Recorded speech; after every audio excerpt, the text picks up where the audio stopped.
ako sa Luksan Property at sinasabing nakapangalan ko sa akin ay matagal ko na po siya naibenta way past 2020 po. At hindi ko din po ito nagamit. See? How about you try it?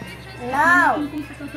Bad! Nangyari ko po kahit isang pila po sa compound at minsan po hindi po ako natulog doon.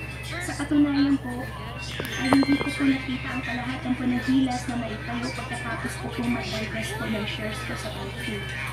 Ang application po, the letter of no objection o lono po ng Hongsheng ay isang dokumento po na nagsasabi na hindi po kontra at ayon po isang lilimbayan sa itatagulo po ng negosyo. Ito naman po ay na-issue pa po ako bago naging mayor ng Banban at hindi na po ako nagkaroon ng anumang partisipasyon matapos po nun.